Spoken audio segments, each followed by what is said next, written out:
Season 2, late night pop show. We're back. Very excited to be back. We got 6 episodes, just like last time, lined up for you, and I cannot wait to get to them. And with that being said, our very first guest of the season is none other than Charlie of Collector Chatter. Charlie, thanks so much for doing this, man. I really appreciate it, and Merry Christmas, sir. Thank you for having me, and Merry Christmas to you as well. I'm really excited about this.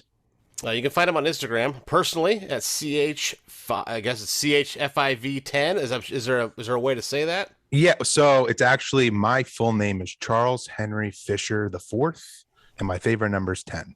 There you go. I've had that handle since like a really long time, and I've kind of just kept with it. But yes, it's just initials. It doesn't actually don't really pronounce it, but people try all the time. And of course, you can follow the podcast, which is tremendous, and we'll get to in a minute at Collector Chatter, both on Instagram and of course on YouTube as well. Go add them if you're not already. It's a criminally underrated show. I keep saying that on different platforms, and it's just tremendous. So, Charlie, thanks for doing this. Like I said, we usually like to start off with this thing, like just kind of getting to know people. And for you, I really only know you through the podcast, right? Like we weren't really friends before that. Whereas like just your counterpart Miggs and I have hit it off via like Instagram Messenger and going back and forth and stuff like that. I know him through his channel, but like I feel like by now like I know him enough, to where if we could hang out, all day or whatever. So, and I feel the same with you, but I only know you through the channel. So, can you or through the podcast? Excuse me. Can you kind of take us through how collecting started as a whole, not just Funko Pops, but collecting as a whole started for you? Yeah, I mean, I feel like I've been collecting ever since I was a really little kid. I was really a massive fan of Ninja Turtles and Power Rangers. I feel like Power Rangers was my first gateway into like, there's these awesome collectibles that, I had to get. And I obviously was really young. So it would be like Christmas presents. My mom would like be trying to go to the Toys R Us's, waiting in line back in the day when that was like still like a thing before the internet. And it was just like, I just have always loved genre content. I've been a huge Star Wars fan since I've been a little kid. And obviously everyone knows like Star Wars has basically been built. Its popularity has continued over time because of the toys. That was like something George Lucas was very big on. And I mean, I feel like I've been collecting Star Wars action figures ever since, I was little as well. So I have a theory that I try to do with McGillney, my son. Okay. And I'd love to get your take on this. You ready? Yep. So if I go back, I was born in 1977. Okay, so I grew up with the Star Wars action figures as well, right? G.I. Joe to a certain extent, but mostly Transformers, He-Man, and Star Wars. If I could go back, obviously, I would, of course, not take some of them, not all of them. I mean, you gotta have a childhood. But there'd be some that I was like, if I didn't like them more than others, I'd keep them in the box, put them up in the attic, and just all of a sudden have hundreds of dollars for because nobody collected them back then. So my theory that I like to do with McGillney when possible, because we're not made of money, but when possible, I like to get whatever gift I give him or toy or whatever it is. I try to get him 2, and I give him 1, and I put the other one untouched up in the attic in a bin. Okay, so most of it is Pops right now, but there's a couple Paw Patrol, old school Paw Patrol toys that he played with when he was 3 and 4. There's things like that, but mostly it's Pops. The most notable as of right now anyway being the Charizard Pop, the Charizard Funko Pop. I have 2 of those. He has one out of box in his room, of course, like his favorite Pokemon. But I've got a brand new mint one upstairs in the attic. So hopefully in 20, 30, 40 years when he goes treasure hunting, there's instead of just boxes with these toys that have probably been thrown out by then, he actually can have some value on his hands, hopefully. And so my question to you is, how does that idea strike you? And is it the same thing from when we were kids? Because my knee-jerk reaction is no, it's not the same because there are collectors now, and there weren't really collectors back in the day, which means there's less to go around. But how does that strike you as a collector? I mean, I think that's a great idea. Definitely when I was a kid collecting stuff, like no one's really thinking about that.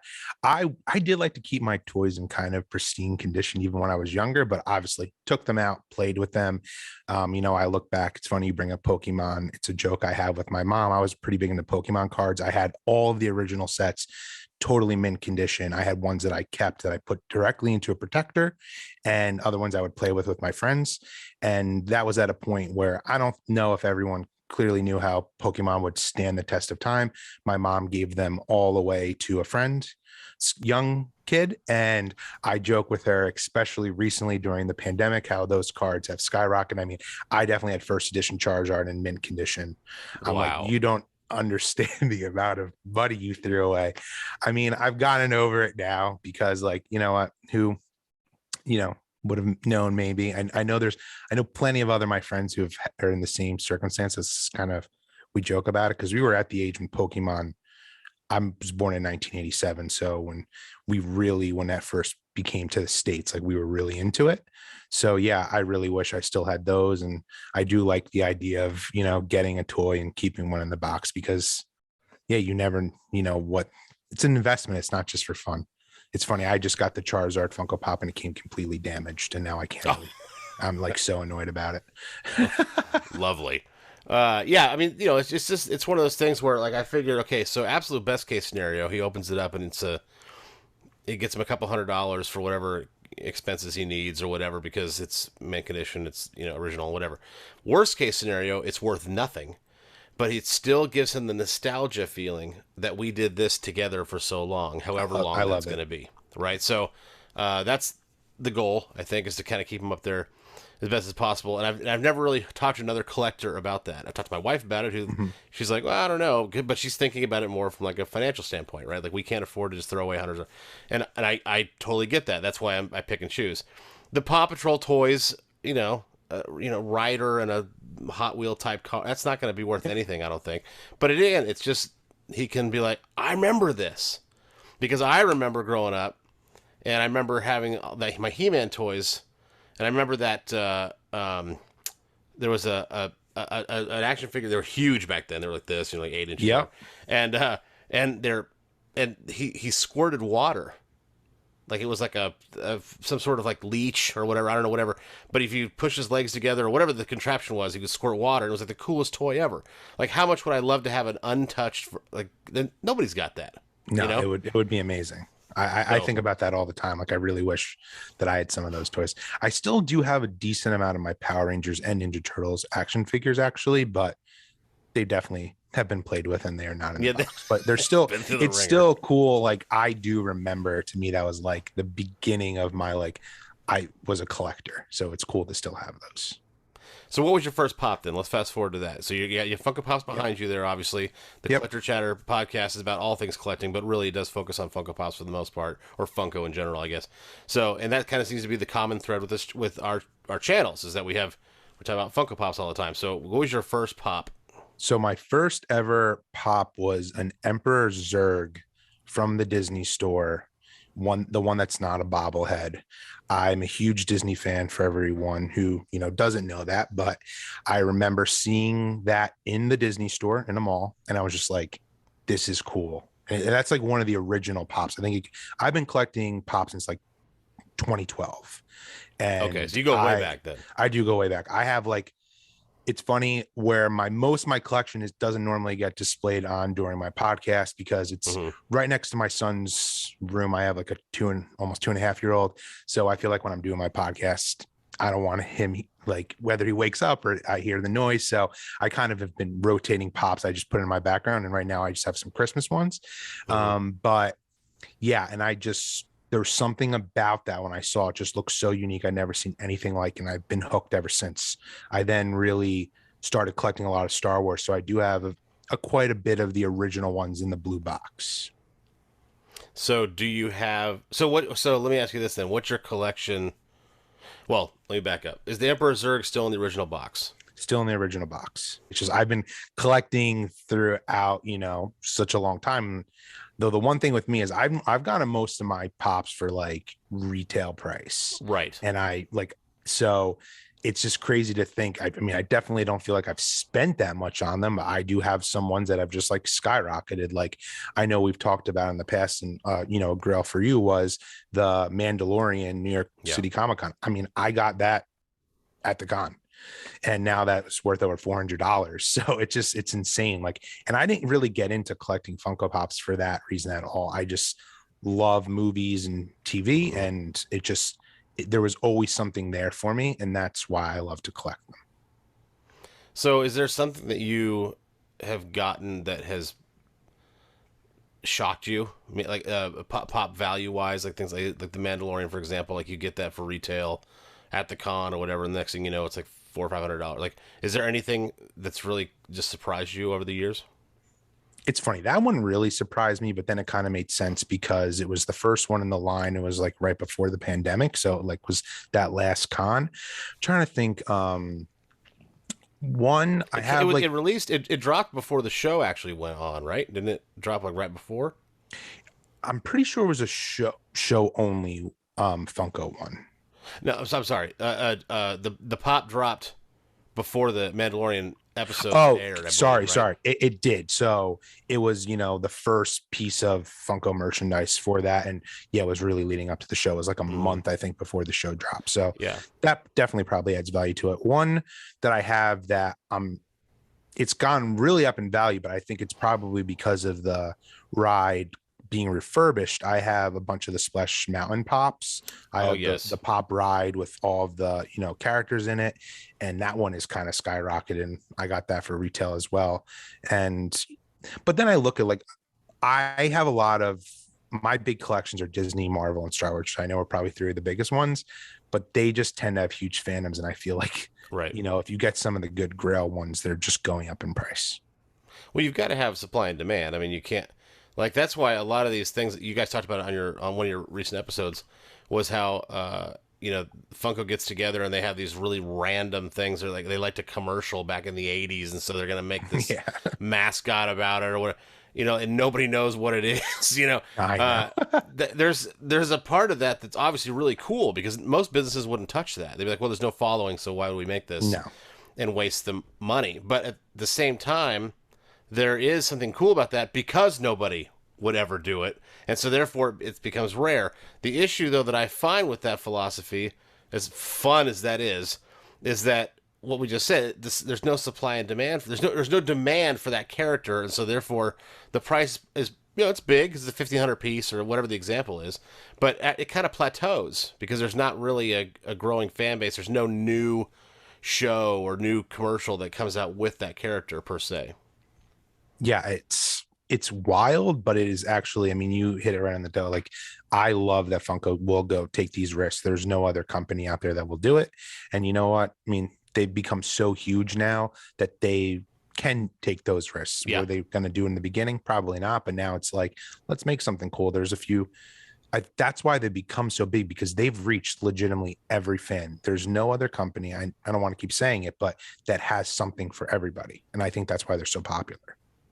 So you have a crazy story that you told on an early episode of Collector Chatter regarding visiting Funko. Can we talk about Yes. that for a second? Because I Yeah, of was course. floored by this story. So Yeah. just what's the basics? Yeah. So the basics is I was on visiting San Diego. One of my friends was getting married. I was in the wedding party, and me and my wife went, a few days early just to kind of vacation a little bit. And when we were walking to dinner one night, I saw, which I didn't know was there, a Funko office. It was not a retail store, and I was just like, oh wow, that's pretty awesome. But it was really late at night. And on the day we were leaving, I was like, hey, Nikki, my wife, was like, can we just go back there? I just want to get a picture in front of it. Because at the time, it was when the Dorbs collection was somewhat new, and they kind of how in the Hollywood store, the store in Washington, they have like a lot of the big pops outside. They had all these huge Dorbs in the window. It was a cool Mm. picture. So as I'm out there she's taking my picture, some guy just walks up to me and he's like, do you want me to take that? And I'm like, yeah, sure, that'd be great. So we both can get in the picture. And my wife is like, yeah, my, husband loves Funko. Like, then we're about to kind of explain. He goes, oh no, I know Funko. I don't know if you know that there's a documentary coming out. I'm the director. I'm actually here to meet Mike. And he was just like, let's just see if he's, what's going on. So he knocks on the door and Mike comes out and he's just like, hey, there's pretty big fans of yours. They just want to say hi. Can we get a picture? And he's like, I've better yet, come on in. So he brings me into the office where there's like very Hold on, is he filming at this point? Like, is he using you for footage? no, he's not. And That's when amazing because Yeah. I can see that. I mean, taking nothing away from people that are generous. Okay, but Yep. because you never want to waste content as a YouTube creator. I can tell you that. But I've expected this whole time that he's been filming, Yeah, and he can use you as part of the story because hey, look at these fans that just happen to be here. Look how big it just that's really cool that he did that out of his own totally. volition. Yeah, That's and I great. have so much respect for him. And we're in there, and he's just like showing me around, showing me some top secret stuff that hasn't come out yet. At that point, he was showing me all the designs for the Funko cereal, which I know didn't end up being a huge product, but he kind of came. They brought him back to the company really after he sold it, and he kind of was telling me he was starting to head up more of the apparel line and just the miscellaneous things that weren't figures. And once when I was leaving, he goes, "Joe, before you leave," he's like, "I got some stuff for you." And he just gave me a huge swag bag of a bunch of Freddy Funkos, ones that were, That's I think, were awesome. given out at the con that year in San Diego. And I had so much stuff. My wife was like, "How are we going to get this all back?" We almost had to have a suitcase just for the Funkos that he gave me for free. And he signed a box of the Freddy Funko cereal for me that hadn't come out yet. It was That's amazing. incredible. He is the man. That's amazing. I mean, that's just so ridiculous. The odds of that obviously are just insane, right? I mean, Yeah. you're on a vacation to a specific city at a specific time. You just happen to go by a specific building, and then oh, lo and behold, the director shows up with this documentary. It's coming out, and that's awesome. I know. And even too, it's like we barely put enough money in the parking meter just to get a picture. And they were like, "Well, we already got brought in here. I'm not gonna like embarrass myself and tell this guy, hey, I didn't put enough money in the meter." And it was a rental car. We were just like, okay, we're just gonna roll a dice. If we get a ticket, we're just gonna pay it because this is kind of an opportunity of a lifetime. And it all worked out. So it was, yeah, it was. I will never forget that moment. We weren't supposed to be there. It was just totally coincidence. And I couldn't I don't have any night like people see videos of Mike. He's really interactive, and sometimes I know some people think he's over the top. He is just like the nicest guy and really understands why Funko is where they are, and it's all because of the fans. That's awesome. So you recently started getting into sodas. We're still going to stick with some Funko Yeah, lines here, yeah. obviously. I'll tell you all about our journey into the addiction here in a second. But what did it finally take for you to say, "All right, we'll get one"? It was totally Migs. When we started, doing our podcast and reconnecting, I knew he was really into them. And he kind of was like, "Dude, you got to get into them. You got to get them. How have you not gotten them?" And for me, it really was just like, I collect so many pops. Do I need to add another line? And I'd mentioned this on the collector chatter before, but the first few ones that came out, even though they were of things I loved, like Batman, for example, they just didn't really look like they were something I wanted to start collecting. Fast forward to now, boy, was I wrong. I'm basically like obsessed with them now. So what? So what? Well, okay. So before I get to what I'm just going to say, what is your favorite one so far that you have, and what is the one that you're looking forward to the most? My favorite one that I have right now is that's a good question. I'm like trying to think. I think probably the Steamboat Mickey, which should be Steamboat Willie. Okay. I Yes, it just should be. We made a I whole point on our episode I about did, that. which I loved, and that drives me insane. I just huge Disney guy, can't keep saying it over and over. I basically have all of the Marvel ones. I have a few of the chases. I have a Shang-Chi chase, a Hulk chase, and a trying to think of the other chases.